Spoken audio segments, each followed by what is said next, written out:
Now, there are various podcast formats out there, as you know, but you need this one if you want to impact your business, especially your SaaS business. I believe podcasting is now the best way to scale a SaaS company, but you got to podcast different than everybody else that's out there. Over the years, I've generated hundreds of leads for a bunch of my different businesses and for my clients using podcasting. So I know this works. Here's a video.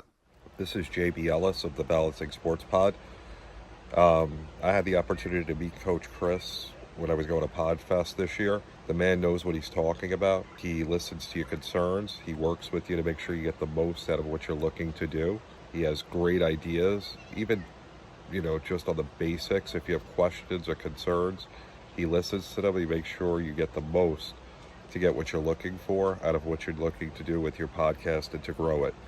I would definitely recommend that you speak with him and spend some time and invest your money with Coach Chris, because it'll definitely pay off in the long run. Now, before we get started, make sure you put your ideal client down in the comments below. Let me know what business you're working on so I can give you some podcast strategies you can get started with now. Okay, so what is the best podcast format?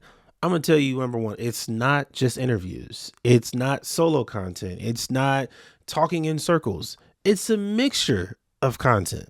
And I want to give you a strategy. I'm going to break this down to where you're doing 4 episodes a month, 1 episode a week. That's it. It is that easy to execute to where you can put out content consistently, connect with your audience, and generate leads.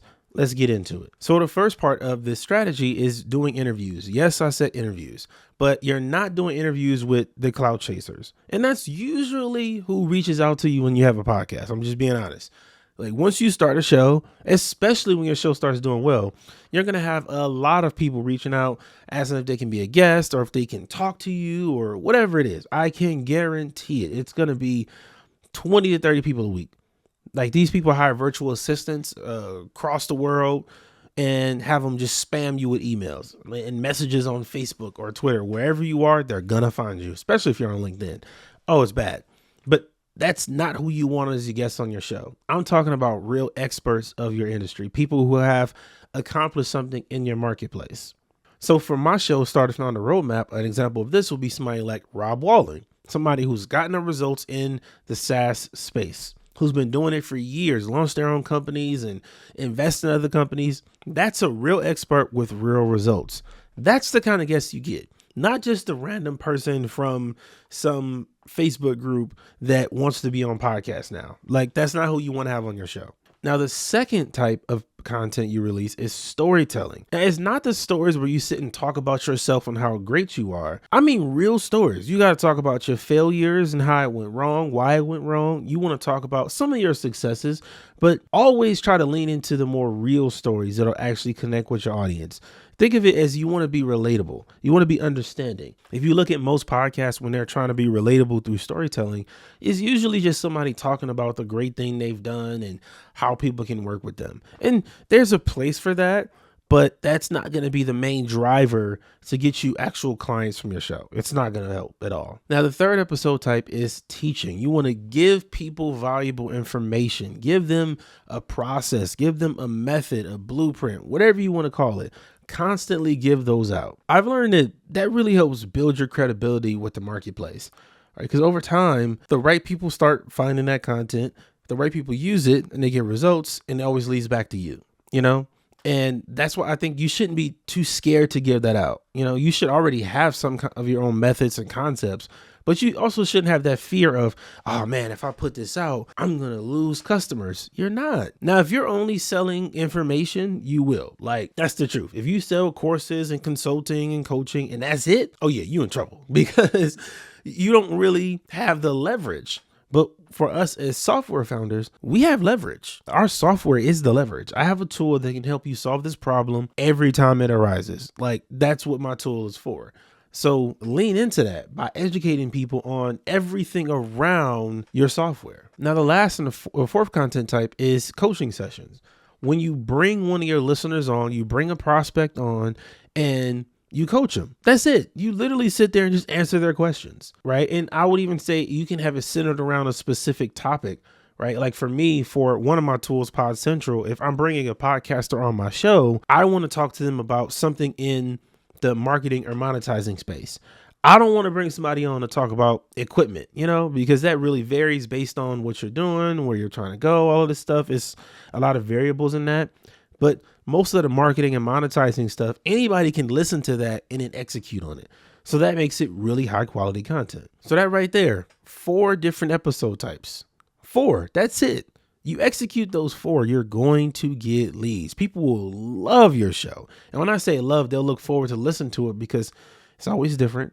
It's always valuable. It's always helpful.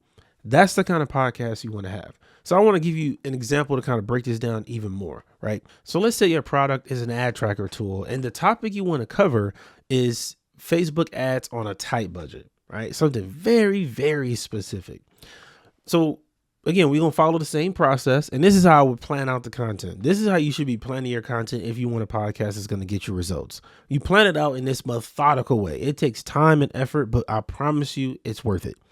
The first step is finding your expert that's going to cover this topic on the show.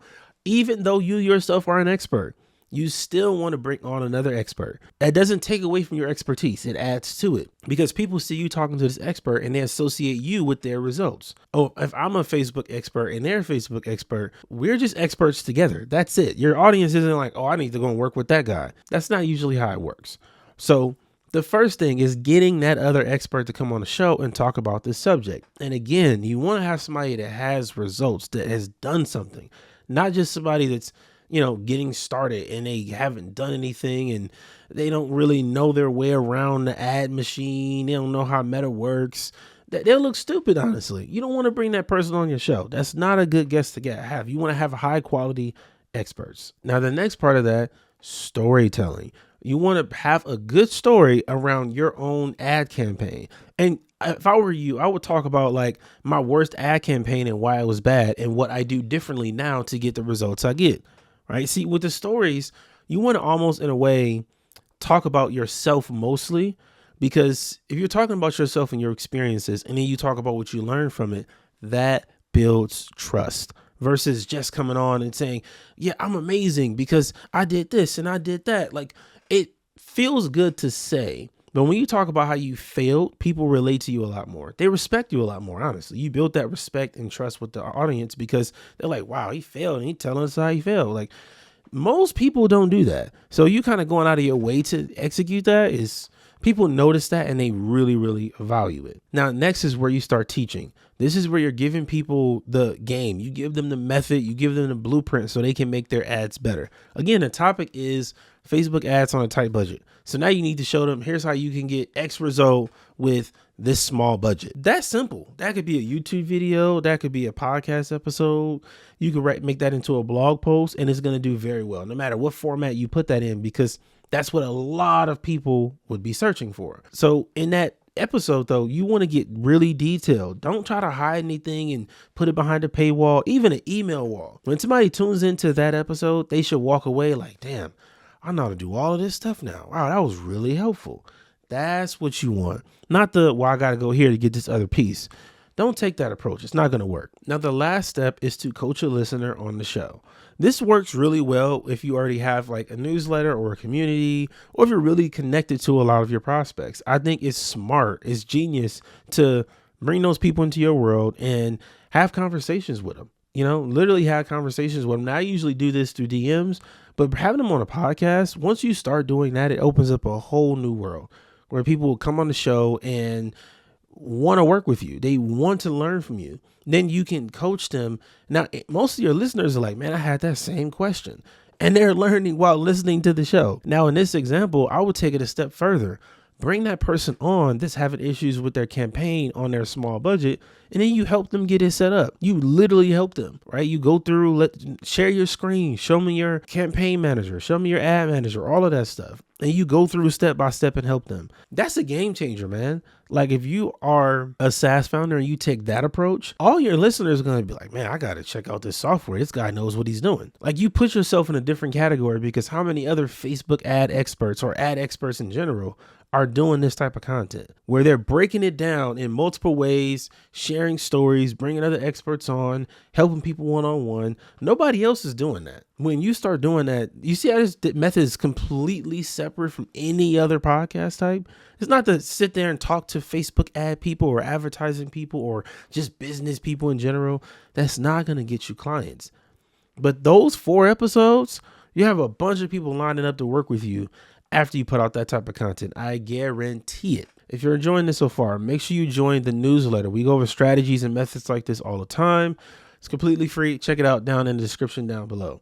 Now, I want to talk to you about the podcast system you shouldn't follow, what you should not do, right? What you should not be doing. Won't take long. I just got to say this. Don't do interview only shows where you're sitting there interviewing people nonstop, talking in circles. You don't want to do that because all the podcasts that do that, they may become popular, but it's not beneficial for your business model. The business model you have is getting customers. You're not going to get customers by talking to other experts in your market or the fake experts even. Because let's be real, how often do those kind of shows bring on real high quality experts that are sharing something different and valuable, helpful, all of that good stuff? Another thing, don't treat your show like it's an entertainment show. Now, I'm not saying you can't be entertaining, but your focus is on teaching people and giving them some kind of transformation so it can transition into being a customer.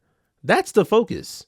That right there is what's important. Not let's talk in circles and all of that. That's not going to help. You want to get real detailed and specific in solving their problems. Every month you pick a different topic and you explore more on that topic, right? Think about it this way. The process I just broke down to you, you can do this, plan it out in a weekend. All you need is 12 topics for the year. Then you just need 12 guests. Then you got to have 12 really good stories. Like, think about it that way, right? That's how I process it. And it becomes even easier when you can break it down like that. Like, I don't have to do a lot. Like, you're not sitting there coming up with these amazing things. It's not necessary, man. It's very simple, very, very simple. And I guarantee you're going to get better results than treating your show like it's entertainment, where you're talking about trending topics nonstop and trying to stay on top of the news. And can it be helpful? Yes. I'm not going to say it's not, but I know that your listeners that want to work with you or that need help, they aren't there just to hear that, right? Like, I could talk about the WordPress war happening on Twitter right now, right? Like, I will do another video on that, but is that going to be the episode that gets you to work with me? Probably not. Like, that may bring you into my world, but that can't be my main content. So I just want you as a founder, if you're watching this, you tuned in to me, I appreciate you. Take a better approach to podcasting so you can get better results. Now, if you do have any questions, join the newsletter. I'm pretty sure to be answered there. Or hit me up on Twitter at Chris Podcast. I'm always here to help you out. And leave them down in the comments below, man. I appreciate you for tuning in. I'll see you next time.